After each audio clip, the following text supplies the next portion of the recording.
They handed me the mop like I was the help, like I was some quiet woman who knew her place and would be grateful to be told what to do.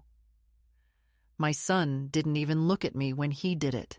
He just reached across the kitchen counter, picked it up from the corner by the pantry, and passed it into my hands as if he were passing a plate or a napkin, not as if he were handing me an order.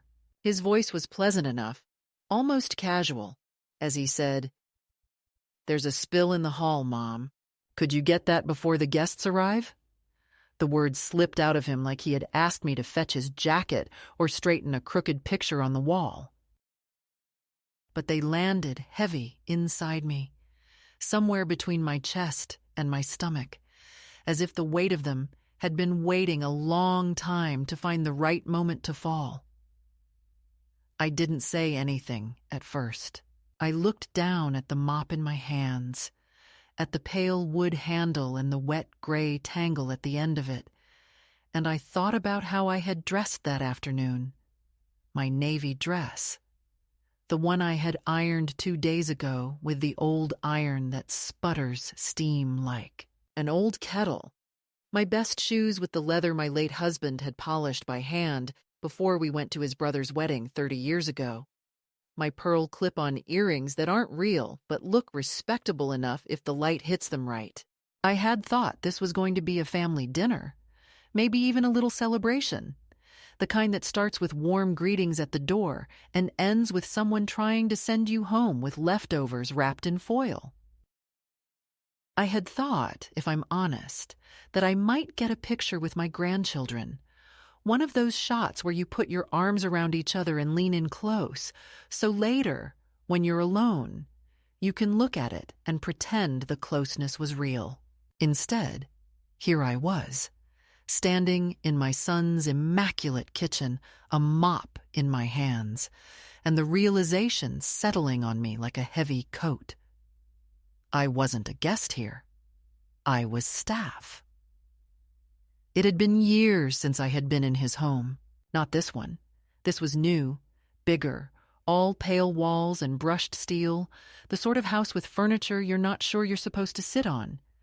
But in any home of his at all. When he bought it, he had sent me pictures by text. The front porch with its narrow columns, the wide windows in the living room, the back deck that looked like something from a magazine. He said they'd moved in during the summer, too busy to have visitors right away. The fall passed, then winter, then spring, and by the time I was invited, it was nearly a year since they had unpacked their boxes. I told myself it was life. People get busy, children have their schedules, work piles up. But when I stepped inside that evening, I realized something I hadn't wanted to admit. They hadn't been too busy.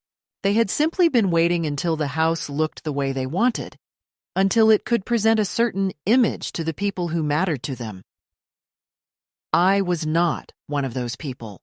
I saw it immediately in the way his wife looked me over as she opened the door, her smile quick and shallow, her eyes darting past me toward the driveway, as if checking to see if someone more important was pulling up behind me. She stepped aside, told me to come in, took my coat but didn't offer to hang it anywhere in sight.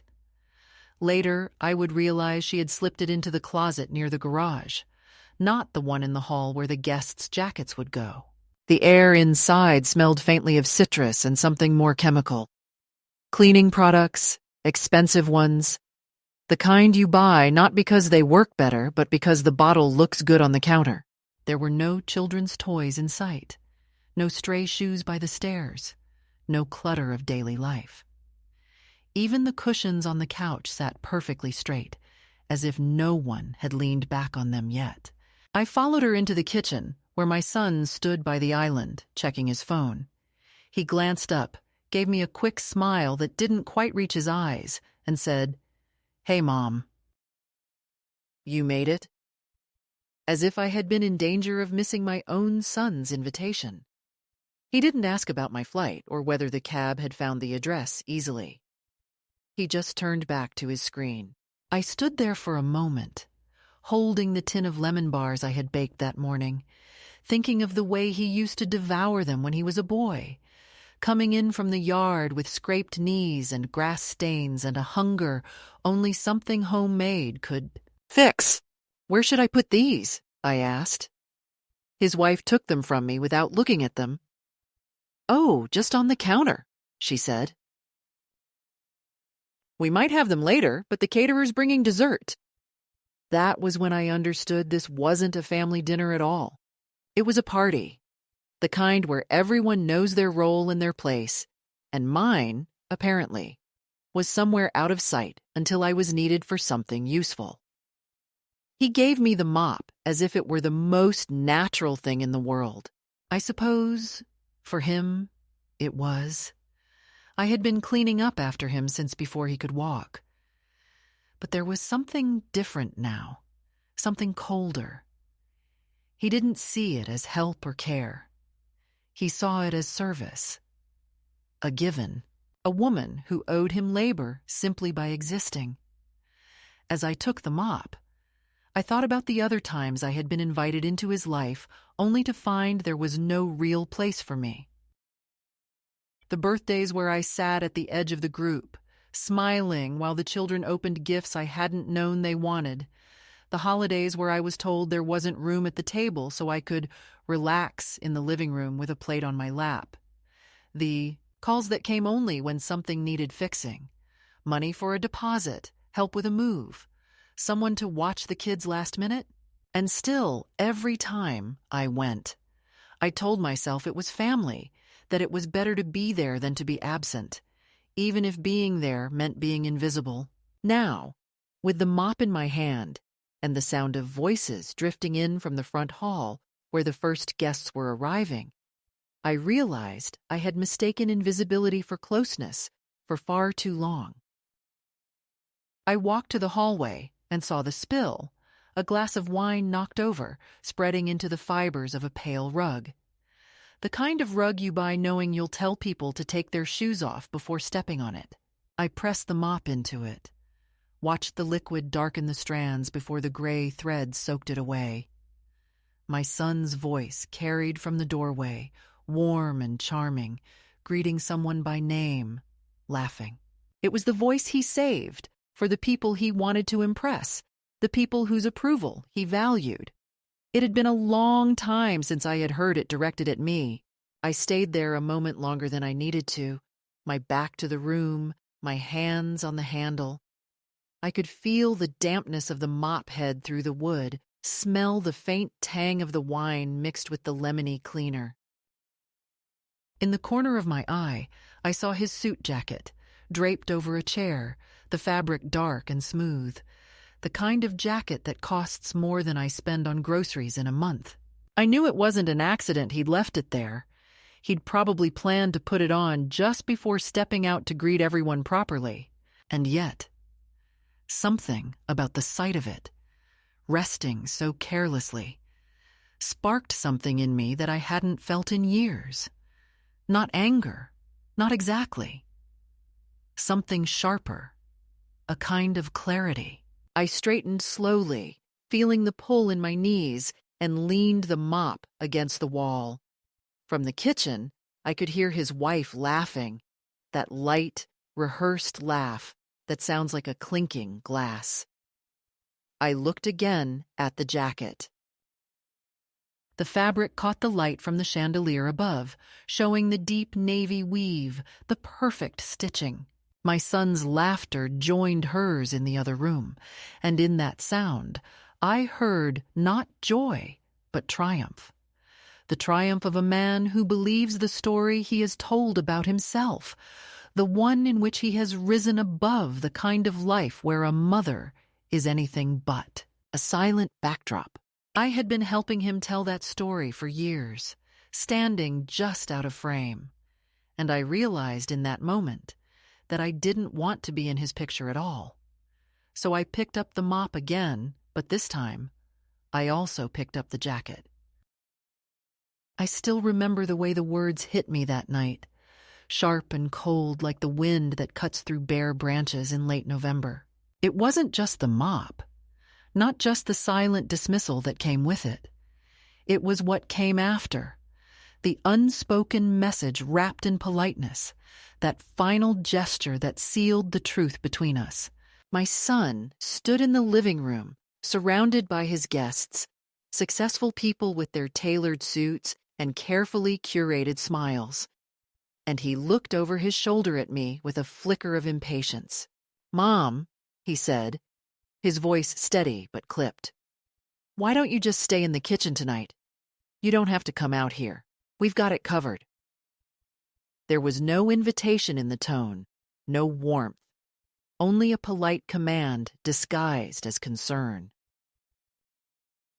I felt my heart constrict, the tight band of betrayal squeezing around it, but I forced a smile and nodded. Of course I nodded. What else was there to do when the people you raised treat you like an awkward secret, like a page in a photo album you'd rather hide? That night was the moment I realized the house I had once dreamed of visiting as a home was no longer mine. The party went on without me. Laughter and clinking glasses drifting in from the grand room beyond the narrow doorway where I stood, almost invisible. My son greeted his guests with practiced charm, asking about careers, vacations, the latest neighborhood developments. But when his eyes met mine across the room, they looked through me, as if I were a ghost standing in a place I had no right to be. I watched as his wife whispered something to him, their heads close together, the kind of intimate exchange that shuts others out. I was standing right there, but it was as if I had been erased, folded neatly into the background of their carefully constructed lives. I told myself that I could bear it, that it was only a night, that family sometimes drifted apart without meaning to. But the sting of it, the knowledge that I was no longer part of their world, that I was something to be hidden away rather than embraced, gnawed at me long after the guests had left and the lights were dimmed.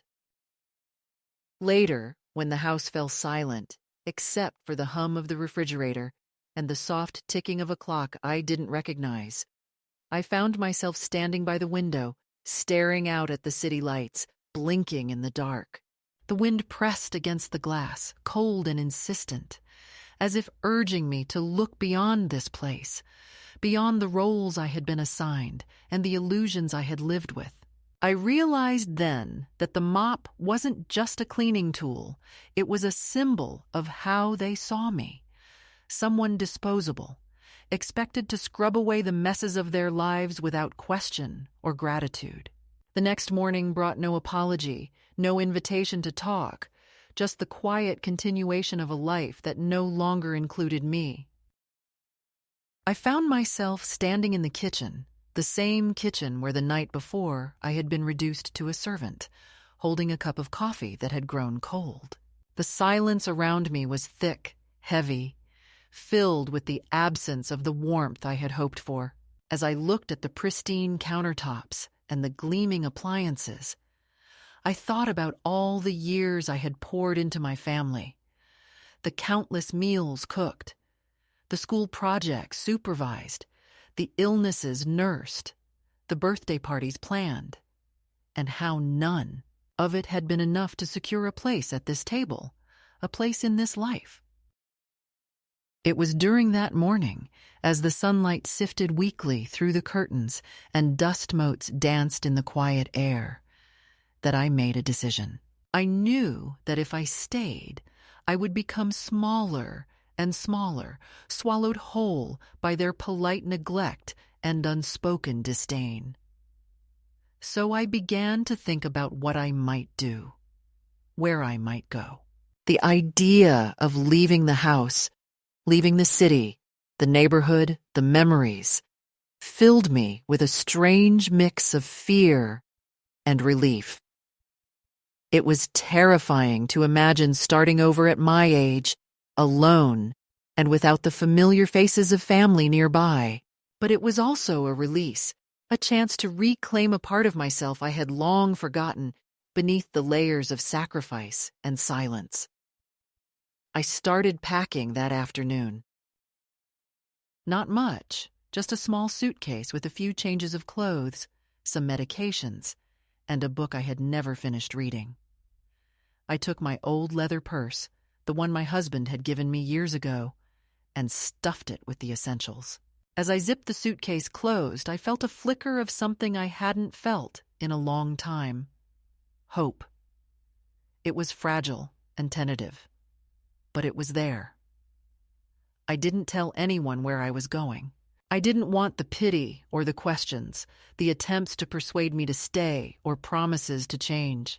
I knew from experience that those words were empty, that love could be conditional and fragile, and that sometimes the only way to be seen was to step away from the stage altogether.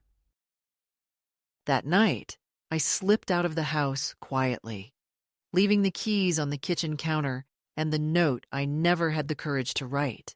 The air was cool and fresh as I walked to the bus stop, my steps steady despite the weight of years and disappointment pressing down on me. The city lights shimmered around me, distant and cold.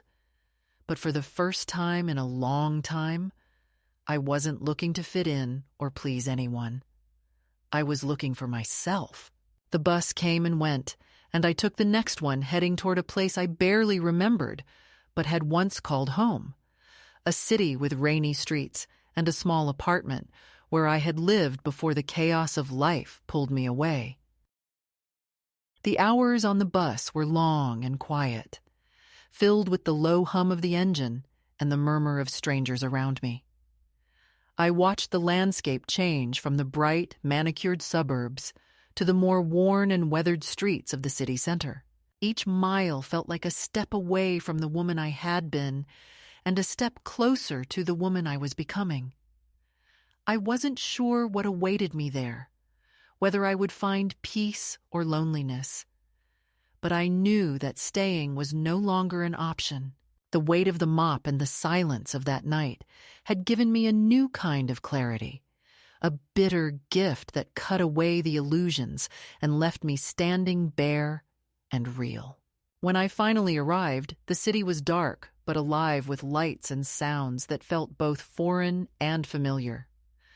I found a small motel with peeling paint and a faded sign, a place that promised nothing but a roof over my head and a chance to breathe. The room was sparse, a bed, a lamp, a window that looked out onto a cracked sidewalk, but it was mine for as long as I needed. I unpacked my suitcase slowly, laying out my clothes and the book I had brought with me, and I sat by the window drinking a cup of tea that tasted like hope and resolve. Outside, the rain began to fall softly, tapping against the glass like a quiet lullaby, and for the first time in years, I felt a moment of peace. In the days that followed, I took small steps toward rebuilding my life.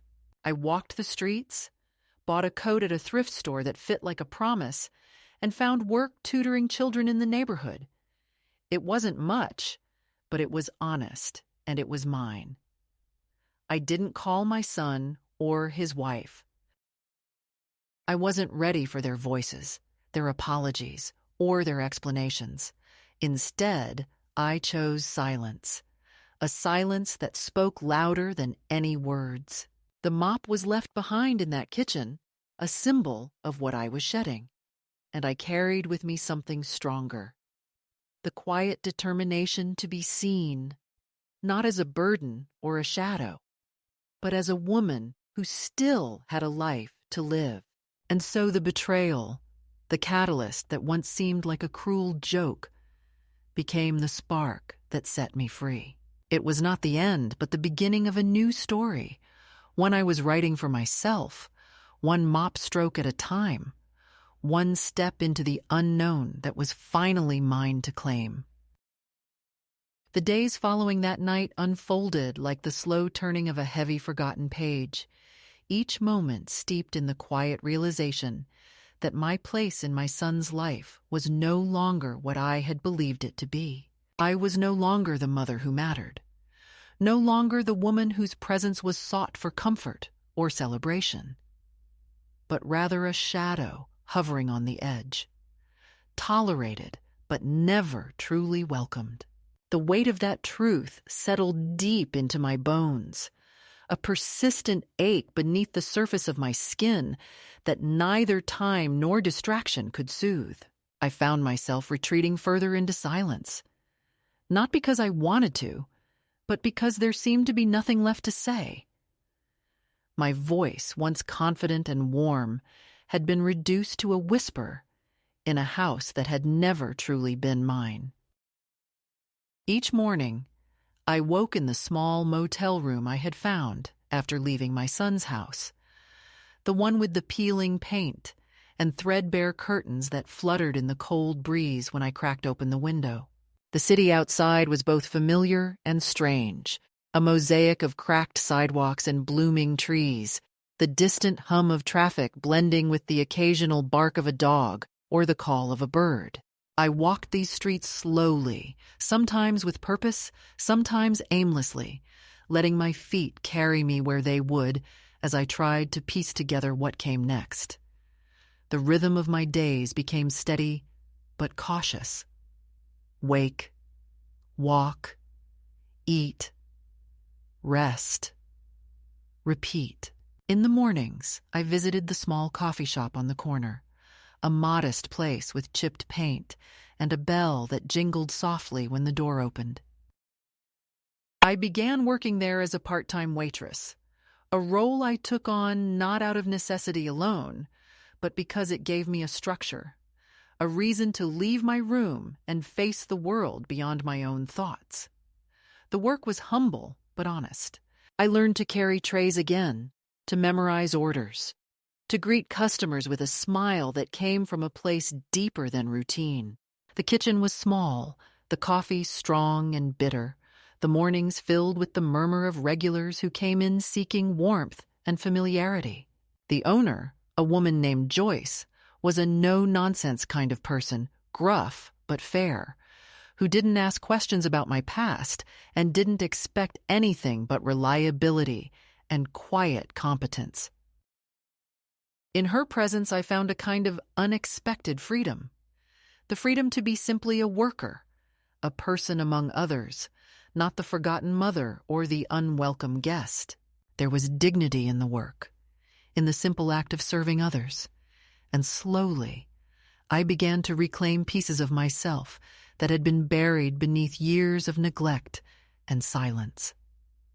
At first, the nights were the hardest. In the motel room, the shadows stretched long and the loneliness pressed in with an almost physical weight. I thought often of the home I had left, of the family that had let me slip quietly out the door without a backward glance. I remembered the laughter in that gleaming kitchen, the sound of my son's voice as he dismissed me, the careless way he had tossed his jacket aside as if it were nothing more than a rag. But instead of breaking me, these memories began to fuel a quiet fire inside. I found myself writing again, notes, fragments of thought, letters never sent.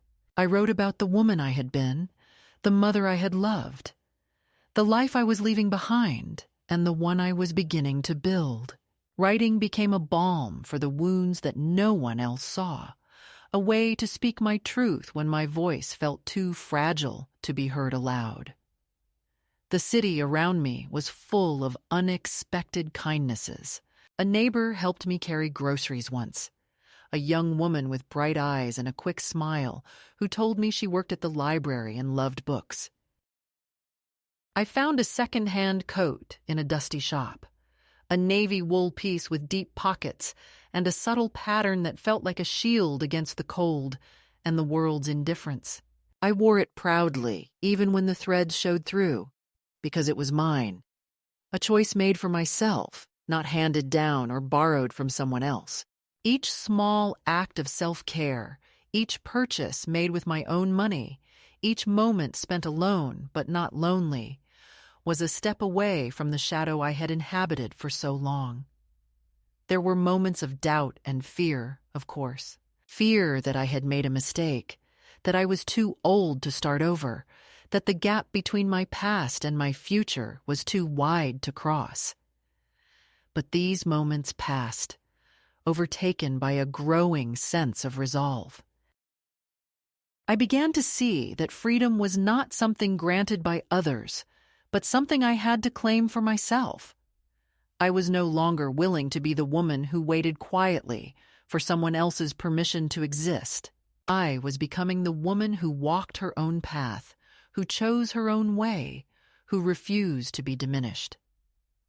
In the quiet hours before dawn, I often sat by the window, watching the city wake beneath a sky brushed with pale pink and gray. I thought of the mop I had held that night, the spill I had been asked to clean, and the suit jacket I had used instead of a rag, a silent act of defiance that marked the moment I stopped being invisible. That jacket, soaked and dirty, was more than fabric. It was a symbol of the life I had left behind and the life I was building now, stitch by stitch. I felt a strange kinship with it, a reminder that sometimes what is discarded can be transformed into something new and strong. The days turned into weeks, and with each passing one, the ache in my feet from standing grew less sharp, replaced by a steady strength that surprised me. I began to look forward to the rhythm of my work at the cafe, the steady stream of customers, the quiet camaraderie with Joyce and the other staff. I found joy in small things, the way the sun filtered through the windows in the morning, the smell of freshly brewed coffee, the crisp pages of a crossword puzzle left by a regular customer. These simple pleasures, once overlooked or taken for granted, became the building blocks of a new life, one not defined by loss, but by possibility. Occasionally, I thought of my son and the family I had left behind. I did not call or write, not out of bitterness, but because I was not yet ready to re-enter that world on their terms. I was still learning to stand on my own, to find my voice without apology or explanation. I knew there would come a time when I might reach out, when the past and the present could meet without pain or resentment. But for now, I held on to the quiet dignity of my choice, the peace that came from knowing I was finally walking away from the place where I had been invisible toward a life where I could be seen. This was my first true step beyond the betrayal, beyond the humiliation. It was a slow, steady climb out of the shadows, a process marked by small victories and quiet moments of clarity. Each day I chose to keep going was an act of resistance against the narrative that had sought to erase me. And in that choice, I found not just survival, but the flicker of something more. A life reclaimed, a self remembered, a future yet to be written. The moment of clarity that marked the beginning of my new life came not with a sudden revelation, but as a quiet unfolding, a slow awakening that stirred something long dormant within me. It was in the soft light of an early morning, as the city around me stirred from sleep and the sky blushed with the first tentative hues of dawn, that I felt the stirrings of a different kind of strength. Not the strength forged in years of sacrifice and silent endurance, but a gentler, fiercer power born of choice and self-respect. I had arrived at a crossroads, one that demanded I decide not just where I would live, but who I would be in the life that stretched ahead. The small room I had rented above the laundromat was modest, but mine, and every corner of it whispered possibilities I had almost forgotten could exist. The walls, painted a soft cream, caught the morning light and made the space glow warmly, a stark contrast to the cold, polished surfaces of the home I had left behind. On the windowsill, a tiny pot of lavender sent up its sweet, calming scent, a small act of care I had allowed myself as a symbol of new beginnings. I spent my days in the rhythm of simple routines, brewing tea, tending to the few plants I had brought with me, reading books lent by a kind librarian I met on one of my walks through the neighborhood. Each page turned was like a step taken away from the shadows and closer to the light of rediscovery. Working at Joyce's cafe had become more than a means to support myself. It was a place where I slowly reclaimed my dignity and sense of belonging.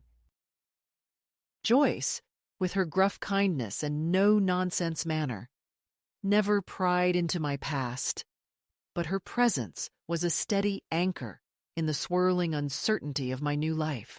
She taught me the art of efficiency, the grace of quiet service, and the value of showing up every day, no matter how small the task. The mornings were filled with the hum of espresso machines, the clatter of cups and plates, and the soft murmur of regulars whose lives intersected briefly with mine over steaming mugs of coffee. It was in those moments, beneath the fluorescent kitchen lights and behind the worn counter, that I began to feel the subtle yet profound shift from invisibility to presence. I had never imagined myself as a waitress, yet here I was, moving with a steady purpose, a gentle authority in my hands as I refilled cups and took orders. The customers were a patchwork of stories. A nurse who greeted me with a tired smile, a contractor who joked about the weather, an elderly man who told me about the cardinals he'd spotted in his backyard. These encounters, small and seemingly insignificant, became threads in the tapestry of my renewed life, weaving me into a community that acknowledged me without judgment or expectation. With each day, the ache in my feet and hands, the remnants of a life once constrained by others' demands, softened and gave way to a quiet strength that surprised me. One afternoon, after a particularly busy shift, I found myself standing in front of a small, second-hand clothing shop I had noticed during my walks. The sign was faded and the window display cluttered, but something drew me inside. A need to mark my transformation with something tangible. The shopkeeper, a young woman with kind eyes and a ready smile, helped me find a navy wool coat with a subtle herringbone pattern and deep pockets that seemed made for holding more than just the chill of the coming winter. When I tried it on, the coat fit like a second skin, wrapping me in warmth and quiet dignity. Paying for it with my own money, the crisp bills tucked into my wallet like a secret promise, I felt a swell of pride that no one in that distant past had ever allowed me to feel. The coat became a symbol of my reclamation, a garment that belonged to me and no one else. I wore it on my walks through the neighborhood, feeling the fabric hold me steady as I explored streets lined with unfamiliar faces and the scent of freshly baked bread. I stopped by the corner bakery more often, sometimes chatting with the baker, a woman who shared stories of her grandchildren and the seasons of the year. These small connections, forged in the warmth of shared space and quiet conversation, began to fill the emptiness left by years of estrangement and silence. Evenings were a time of reflection and gentle healing. I would sit by the window, the navy coat draped over the back of my chair, a cup of tea warming my hands, and read from an old paperback novel I had carried with me. The words on the pages offered a refuge, a portal into other lives and possibilities, and I clung to them like a lifeline. Sometimes Joyce would bring a bottle of wine, and we would share a quiet drink on the porch, her cigarette smoke curling into the night air as she spoke softly about city politics or the oddities of her neighbors. In those moments, I realized that companionship could be found not only in family, but in chosen connections, in the gentle acceptance of someone who sees you for who you are without judgment or expectation. There were nights when the loneliness crept in, a cold shadow that settled over my heart and whispered doubts about the path I had chosen. Memories of the past, of the house where I was asked to mop, of the laughter that excluded me, of the faces that turned away, would rise unbidden, threatening to undo the fragile peace I had found. Yet, even in those dark moments, I held fast to the understanding that my worth was not measured by their acceptance or approval. I was learning to love myself in ways I never had before, to honor the woman who had carried me through storms and still stood, even if battered and bruised. The turning point came quietly. A simple letter slipped under my door one morning, unsigned, but filled with words of encouragement and understanding. It was from Kieran, my grandson, the only one in the family who had ever reached out without hesitation or judgment. His letter spoke of missing me, of hoping I was safe and happy, of offering a bridge between the past and the present that did not demand I abandon my newfound life. Holding that letter in my hands, feeling the warmth of his words, I allowed myself to imagine a future where connection could exist on my terms. A future where I was not a shadow, but a woman fully alive. With each passing day, I grew more certain that this was not just survival, but a new beginning. The coat on my shoulders, the warmth in my heart, and the quiet strength in my steps became the armor I wore against the ghosts of rejection and invisibility. I was no longer the woman who waited in the kitchen with a mop, unseen and unheard. I was a woman who had chosen herself, who had reclaimed her life, not by returning to what was lost, but by forging something entirely new. In this new life, every small act mattered. The purchase of a coat, the smile shared with a stranger, the letter received from a grandson, the steady rhythm of work and rest. These were the building blocks of my freedom, the quiet markers of a journey from the shadows into light. And as I looked ahead, wrapped in the soft embrace of my navy coat and the promise of days yet to come, I knew that this was only the beginning of a story I would tell on my own terms, with courage, grace, and an unshakable sense of self. The second escalation in my journey came quietly, almost imperceptibly at first, like a shadow lengthening in the fading light of an afternoon. But it grew steadily, a creeping pressure that tested the fragile new life I had begun to build. It began with a letter, simple and unassuming, slipped under the door of my small apartment one chilly morning. The paper slightly worn, the edges softened from handling. The handwriting was familiar. My grandson Kieran's, the one who had always been the bridge between me and the family I thought I'd lost. His words were tentative, yet filled with warmth, a lifeline thrown across the chasm that had opened between us. He wrote about missing me, about wondering if I was safe and well, and about hoping that, if I was ready, I might consider reconnecting. That letter stirred something deep inside me, a mixture of hope and hesitation, a reminder that even in the coldest winter, there could be signs of spring.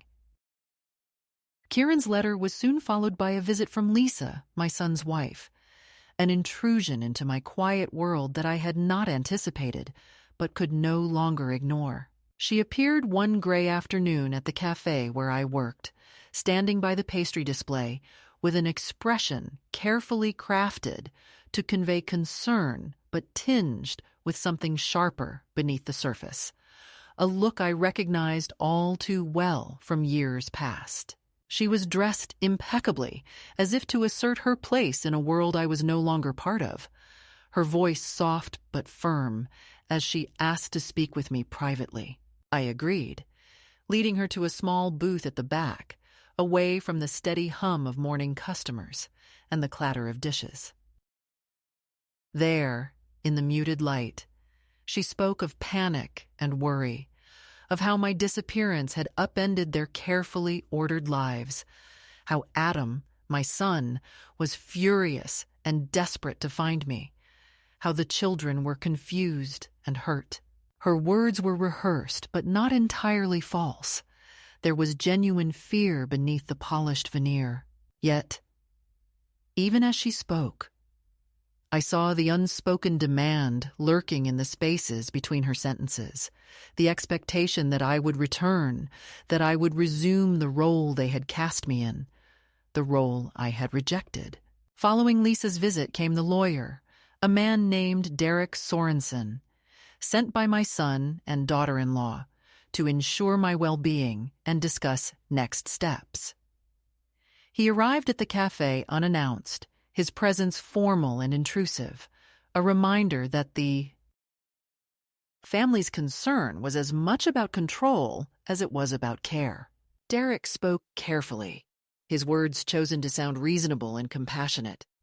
But there was an edge beneath the surface, a legal precision that made it clear they intended to reclaim what they saw as theirs. My time, my money, my very person. I met his gaze steadily, refusing to be cowed or diminished. I told him plainly that my well-being was excellent and that my affairs were my own business. I had not come this far to be treated like a child or a ward, and I was not about to let them rewrite my story. The pressure continued with the arrival of a newspaper article, a front-page feature in the local community section that portrayed me as a missing matriarch, a vulnerable woman lost to the world. The article quoted my son and daughter-in-law, their words a mix of worry and blame, painting a picture of a family torn apart by my absence. The language was clinical and detached, a performance designed to elicit sympathy while reinforcing the narrative that I was a problem to be solved. Reading it, I felt a mix of anger and incredulity. How easily they reduced me to a headline. How casually they cast me as fragile and needy when I was anything but. The article was a reminder that, in their eyes, I was still the invisible woman, the inconvenient truth they preferred to hide behind closed doors. Amidst these pressures, there were moments of unexpected kindness and connection that sustained me. Kieran's continued letters and phone calls were a lifeline, his voice a balm that soothed some of the ache left by years of neglect and misunderstanding. His presence in my life, though distant and tentative, was a reminder that family could be redefined, that love could exist without conditions or expectations. I found solace in the small rituals of my new life. The quiet mornings at the cafe, the walks through the neighborhood, the evenings spent with Joyce, who had become not just a friend, but a steadfast companion. Her gruff humor and steady presence were a counterpoint to the chaos of the past, a grounding force that reminded me I was not alone. Yet, the encroaching demands of my son's family could not be ignored. Their attempts to draw me back into their world, to recast me in a role I had abandoned, forced me to confront the limits of forgiveness and the boundaries I needed to set. I began to understand that this was not just about family dynamics, but about power and autonomy, about reclaiming my right to define my own life without interference or control.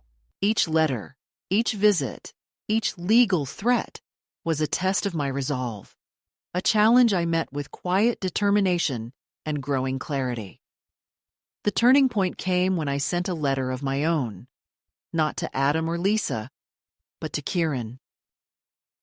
In it, I expressed my love and gratitude for his kindness, my refusal to return to a life that had diminished me, and my hope that one day we could meet on my terms.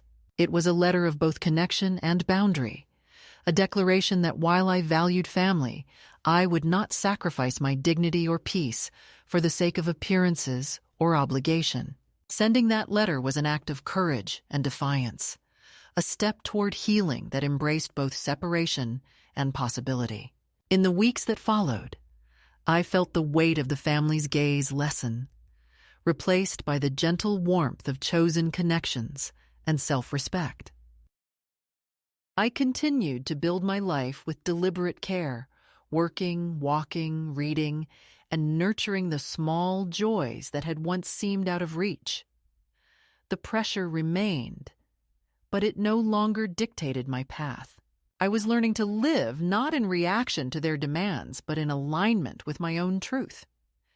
This period of second escalation was a crucible, a time of testing and growth that forged in me a deeper understanding of freedom and selfhood.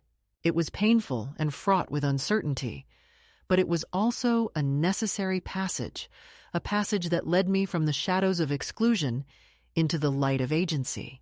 And as I navigated these challenges, I found within myself a strength I had long forgotten, a strength born not of endurance alone, but of choice, a strength that would carry me forward into the climax of my story and the promise of a life truly my own. I had carried the weight of their expectations, their dismissals, and their silent judgments for so long that when the moment of reckoning finally arrived, it did not come with the grand flourish I might have imagined in my younger days. There was no dramatic confrontation, no shouting match or tearful plea. Instead, it was a quiet, deliberate act, an assertion of self that rippled outward with a power born of years spent in the shadows. The night I chose to reclaim my dignity, I stood in the kitchen of the home that had once been my son's sanctuary and felt, for the first time in decades, the full measure of my own worth. That evening, the house was alive with the chatter and laughter of guests, a celebration I had once believed would include me as a cherished presence. Instead, I was again relegated to the periphery, tasked with tasks that felt both absurd and infuriating. Cleaning spills, tidying up after strangers, being seen but not truly seen. My son moved through the crowd with ease, the perfect host, his smile practiced, his charm effortless. But when he passed by me in the kitchen, his eyes barely met mine, and the briefest shadow of impatience flickered across his face. I held the mop in my hands, its handle worn smooth from years of use, and I glanced down at his suit jacket, draped carelessly over a chair nearby. The fabric was pristine, untouched by the chaos of the evening, a symbol of the life he had built, one that no longer had room for me. In that moment, something within me shifted. I felt the weight of years of invisibility and silence press down, and with it, a fierce clarity that cut through the fog of hurt and resignation. I stepped forward, mop in one hand, the jacket in the other, and moved toward the center of the kitchen. The room grew quiet, the sounds of conversation and laughter fading into the background as eyes turned toward me, some wide with surprise, others narrowing in judgment.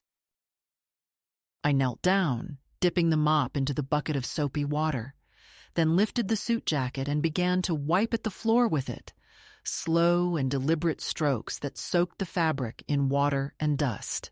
The act was simple, but charged with meaning, a reversal of roles, a silent declaration that I would no longer be the one to clean up after others without respect or recognition.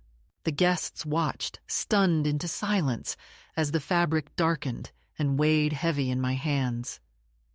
My son's face went pale, his mouth opening as if to speak.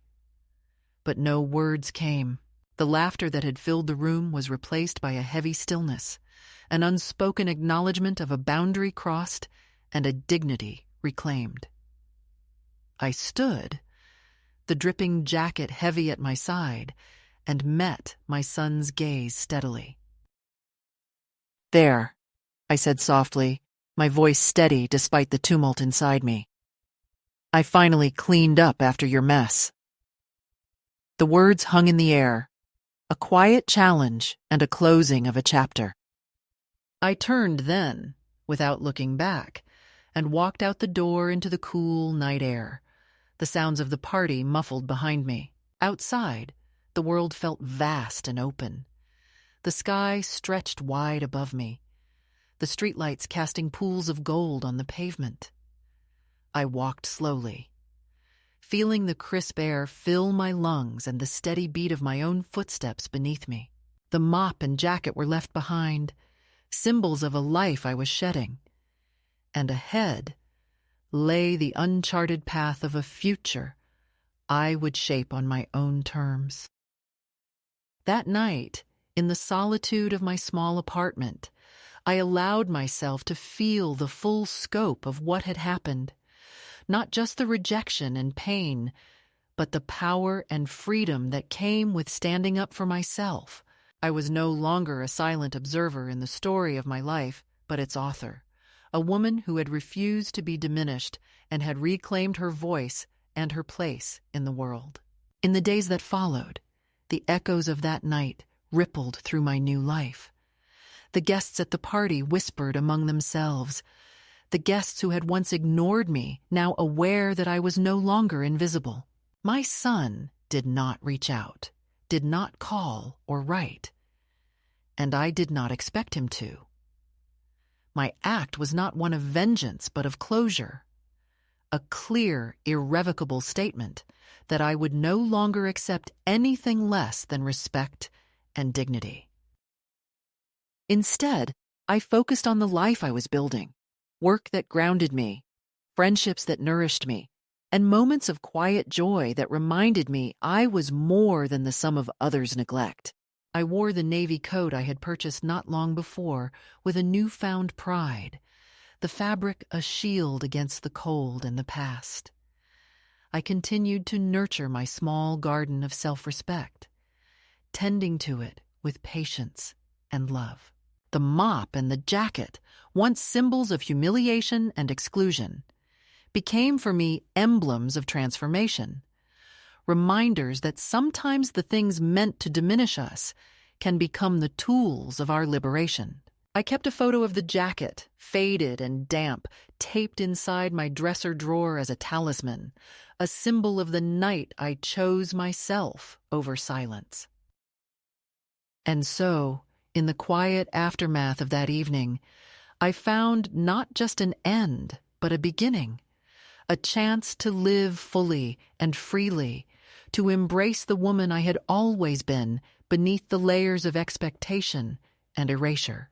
I learned that reclaiming dignity is not a grand gesture, but a series of small, deliberate acts, each one a step toward the life we deserve. If you find yourself in the place I once was, holding a mop handed down with disregard, standing on the edges of a life that no longer fits, know that you have within you the power to rewrite your story. You can choose to drop the rag, to lift your head, and to walk away into the light of your own making. That night, I did just that, and I have never looked back. The days after that night unfolded with a quiet grace I had not known for years, a gentle easing of tension and a soft opening of space where I could finally breathe without the weight of expectation pressing down on my chest. I woke each morning to the soft light filtering through the thin curtains of my small apartment, the familiar hum of the city waking around me, and the steady rhythm of a life reclaimed.